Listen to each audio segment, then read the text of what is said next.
Всем привет, с вами Нинутрикот, и по ощущениям мы как будто лет 100 уже с вами не виделись. Но как только я поняла, что мне очень хочется взять камеру и кое-что рассказать, мы с вами общаемся. Короче, коротко не получится, но все же. За это время, что я отсутствовала, у меня тоже произошли кое-какие перемены. И, наверное, как вы уже догадались, потому что стопудово я оставила подсказки либо в названии видео, либо на обложке, у нас появился новый хлебный мякиш. Мякиш. И это одно из самых главных потрясений, изменений, которые произошли у меня в жизни. И, кстати, я постараюсь это видео выложить прямо вот через месяц, как у нас появился трехлапый зверь. А у нас трехлапый зверь. Поэтому сегодня мы можем отметить, типа, ура, поздравляем с месяцем у нас дома. Но это я намекаю, типа, если вы напишите что-то в комментах прикольное, мне будет классно. Спасибо большое за поздравления заранее. Короче, я, наверное, начну с предыстории. Все очень и очень быстро произошло. Очень быстро. Как вы уже знаете, у нас есть дома один зверь, Пушистик. Это, чтобы вы понимали, такая быстрая картина. Эта кошка уже не котенок, она довольно-таки дама, самодостаточная. И когда она жила дома у родителей, у нас были еще кошки, и она их не жаловала вообще. То есть эта кошка постоянно, вот она прям территориальная вот такая вот животное, она рычала, она могла подраться с котами, короче, она очень-очень опасная.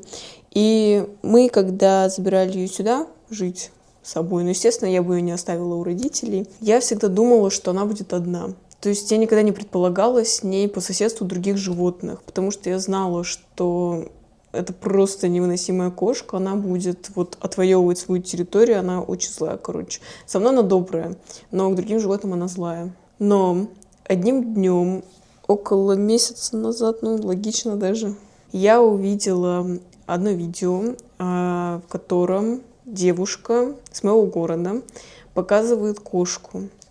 И, знаете, у меня так сердце сжалось, я такая, блин, это трехлапая кошка, и эта девушка еще и... Я не поняла, правда, зачем. Она еду, короче, насыпала на какой-то возвышенности, и эта трехлапая кошка такая еле проковыляла, запрыгнула туда. Я такая, блин, зачем надо было ей сыпать этот корм, она же трехлап. Ну, не суть. Хорошо, что девушка покормила, мы потом с ней пообщались, это просто... нереально шикарная девушка, я просто восхищаюсь ею. Ну так вот, она выложила это в качестве объявления, что, блин, вот котик, и как бы очень и очень жалко, что он живет на улице. Мимо такого я не могу пройти. Я не говорю, что я святая, и что я постоянно отправляю деньги во все приюты и постоянно помогаю животным, нет, но я очень сердобольна, и чаще всего, когда у меня есть возможность, я стараюсь помогать этим котам. И я думала, котам, животным, ну вы поняли. И я подумала, что я просто отправлю туда копеечку какую-то, чтобы как-то помочь тому животному бедному, потому что, ну вот вообще мне было так плохо. Но я на многие видео так реагирую, то, что связано с животными. Это вообще у меня просто Ну не суть. Но я думала то, что просто скинуть денег. Ну, короче, так получилось, я чуть отвлеклась и оставила телефон, короче, чего-то завертелось, и в комнате оказалась я и мой супруг, мы о чем-то разговаривали, и когда я опять взяла телефон, я увидела, что вот у меня это видео, я такая, точно, я же хотела отправить сумму какую-то, и я спрашиваю своего супруга, я говорю, вот, не спрашиваю, ну вот рассказываю, типа, вот туда кошка, конечно, я ему показываю. И он на меня смотрит, и я уже начинаю рыдать. И что-то у нас просто мгновенная мысль в обеих головах такая, давай заберем. Ну и как бы я не против. И он тоже не против, потому что он сразу сказал, давай возьмем. Он очень добрый, хороший человек. И я такая, да, давай. И все. И этот день просто как под гипнозом. Я не знала вообще, что делать, вообще, как их мирить. У меня не было... Я когда жила у родителей, у нас кошек, не буду всех считать, Но 3 кошки у нас точно постоянно жили, считая Пушистика. И знаете, они были все уличные, и всем было пофиг на вот эту вот территорию, чего-то, кого-то. Единственная, конечно, аристократка — это Пушистик у нас, и она со всеми дралась, но остальным кошкам как-то было по боку на друг друга. Они все кушали с одной миски, они там что-то валялись вместе. Там, конечно, не в обнимку, они тоже могли там шипеть, реветь друг на друга. Но в одной комнате, как-то в одном доме, они как-то сосуществовали. Но на тот момент у меня просто все отключилось. И я написала этой девочке. Она оказалась очень-очень доброй души человек, очень такая. Она сказала: вот, я вам все привезу, я сама эту кошку найду, привезу. Конечно, она нам не сказала адрес, где именно эта кошка, ну, потому, типа, всякое может быть. Такая ситуация была, что она собиралась, уже написали. На тот момент, когда я написала этой девочке, она мне сказала, что уже 2 человек тоже писали по поводу этой кошки. И, знаете, я подумала, блин, как будто, хорошо.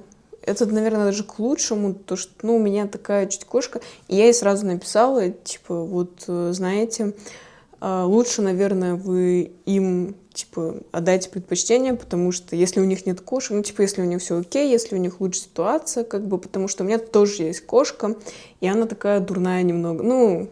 Я вот это вот все расписала, и я немного боюсь. Да, окей, но так получилось, что все эти люди слились, и осталась только я. И в один прекрасный день эта девочка привезла мне эту кошку на такси. Просто, опять-таки, еще раз повторюсь, невероятная девушка. К нам приехала эта кошка. И, кстати, хорошо, что это кошка, а не кот, потому что, мне кажется, с котом бы Пушистик точно не подружилась. И мы привели эту кошку, мы ее закутали в какое-то одеяло, чего-то, кого-то, потом еще в переноску посадили. Мы ее привели, и сразу мы ей купили шампунь, потому что на видео она была очень грязная. А когда мы ее подержали в руках, вот когда она у нас оказалась, эта кошка очень воняла. Прям очень сильно. Мы не знали, чем, но находиться вот с ней в одной квартире, она была очень вонючая. Поэтому первое, что мы сделали, это искупали ее. На удивление, она нормально отреагировала, она вообще не боится воды, самую малость. Но она нормально искупалась, мы ее высушили, и все круто, все вообще супер. Но от этого она белее, может быть, немного стала белее, а так она была очень серая. У нее, где уши, у нее полностью, у нее не было шерсти. И мы этого очень испугались, потому что мы вообще не шарим в этих болезнях кошачьих, самую малость. И мы, естественно, подумали, что там стопудово какие-то болезни могут быть, еще что-то, кого-то. Первое, что пришло на ум, это лишай, конечно. И, конечно, мы этих животных закрыли по разные комнаты. Стали выбирать имя, и нам очень и очень... сейчас, мы заметили, что она просто как бешеная откликается на кыс-кыс. Вот зовешь ее кыс-кыс, кыс-кыс-кыс, и все, она тут же летит, несмотря на то, что у нее нет одной лапы. Она просто пулей бежит, она очень резвая. Она я не знаю, я с обычными котами, когда играла, они не такие резвые были, как она. И то, что она откликается на кыс-кыс, мы стали там имена перебирать, что-то нам не нравилось. И мы такие: о, кокос, кыс-кыс. Типа, чувствуете вот это вот кокос, кыс-кыс, кокос, кокос. Если сказать быстро кокос, то похоже на кыс-кыс. И вот, когда мы говорим кокосик, кокосик, кыс-кыс, вот это вот пись-пись-пись. Но она такая пилашка, ее нельзя назвать. Но она очень-очень хорошая, очень добрая кошка. Она не покусала нас, не поцарапала. Она вообще доброй души животное. И мы ее стали называть кокосик. Типа не кокос, что за кокос, блин. Очень грубо. А вот кокосик. Еще созвучится кыс-кыс. Все. Она с первого дня знает свое имя. Кокосик. Это ее имя. Вот так у нас появилась кокосик. Естественно, после этого мы тут же на следующий же день поехали с кокосиком, и там нам сказали, что в принципе все ок, просто назначили ей обработку клещи, и все остальное это базовое, мы это и так знали. Вот единственное нам сказали по поводу ее залысин, обрабатывать, все делать. Конечно, мы все купили, все занялись ее лечением, и сейчас все круто. Она почти выздоровела, почти не чешется. У нее все практически прошло. И она уже сейчас, вот еще раз повторюсь, месяц прошел, она выглядит просто шикарно. Просто как будто она вот домашняя. И как будто она всю жизнь дома и жила. Она очень-очень ласковая, постоянно лезет на руки. Если мы в одной комнате сидим с Пушистиком, она очень скучает, мяукает и просится, чтобы мы ей тоже уделили время. Конечно, мы уделяем время, мы всем уделяем время. Это была история о том, как мы подружились со всеми ветеринарными врачами из нашей любимой ветеринарной клиники. Мы ездили каждую неделю на протяжении всего этого месяца. Каждую неделю мы заезжали, и врачи смотрели на состояние кокосика. Ну, все, конечно, хорошо. Единственное, у нас такая загвоздка с тем, что Пушистику мы поставили прививку, и там иммунитет ослаблен, чего-то.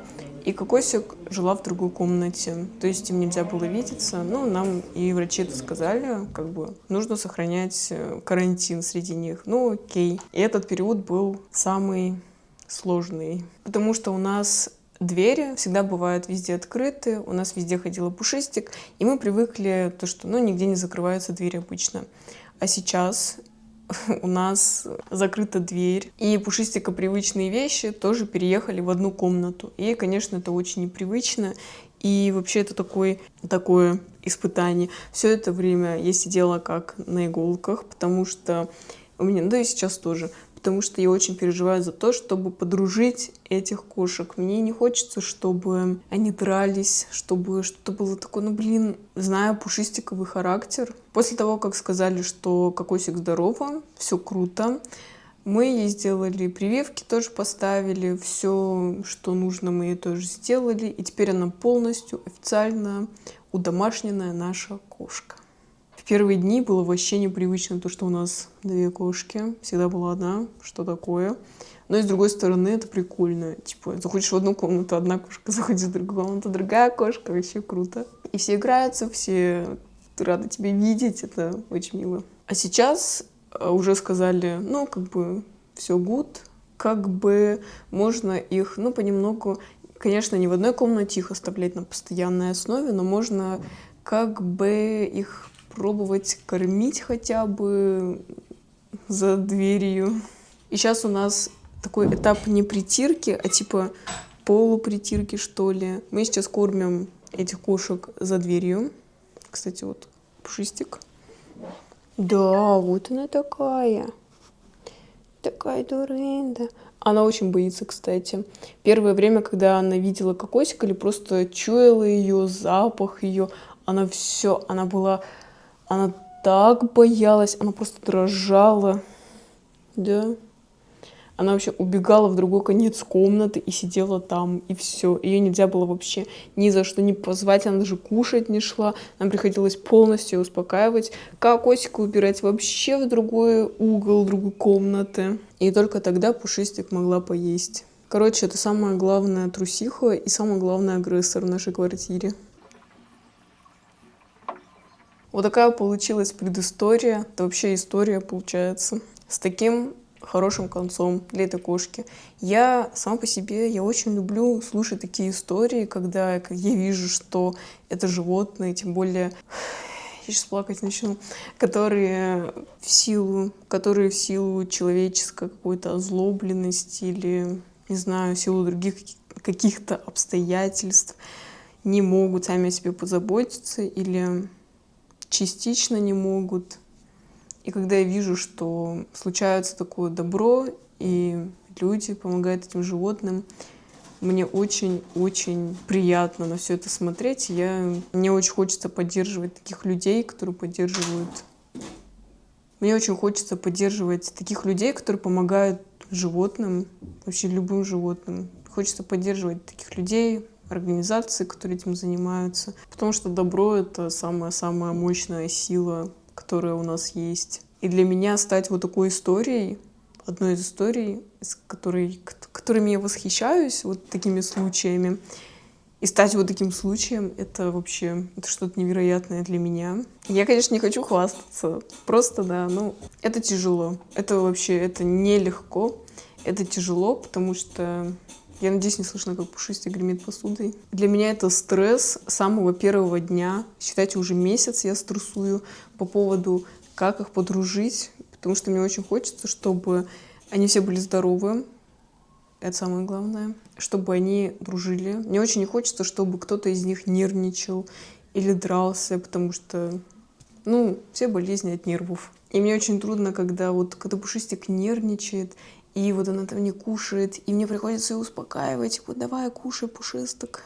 Я не могу. Но, конечно, будем стараться их дружить. Уже, наверное, раз 100 это слово сказала. Но, может быть, запишу об этом еще видео через время, может быть, через еще пару месяцев, через полгода, может быть, через год. И я надеюсь, что это будет очень и очень доброе видео о том, что мои кошки подружились, и вообще все супер. Или не запишу, не знаю. В любом случае, спасибо за ваш просмотр. Если вы дошли до этого момента, спасибо за вашу поддержку. И если у вас есть больше одного животного дома, то если вы расскажете в комментах, как вы их подружили и вообще при каких обстоятельствах они у вас появились, мне будет очень-очень приятно, если я услышу какие-то лайфхаки, какие-то советы по вот этой всей теме. Я буду очень рада. В целом, это все. Это не характерное видео для канала, как я уже сказала. Может быть, по этой теме запишу когда-нибудь еще видос. Но если вам интересно, что случилось, вообще как поживает кокосик сейчас, можете перейти. Я вообще ссылки, наверное, оставлю в описании в моей соцсети. И там можете меня уже поспрашивать, можем пообщаться с вами и наблюдать за судьбой кокосика. В целом это все. Спасибо за ваш просмотр. Попрощаешься? Она стесняется. Всем пока, скажи. Иди. Творите добро. Всем пока.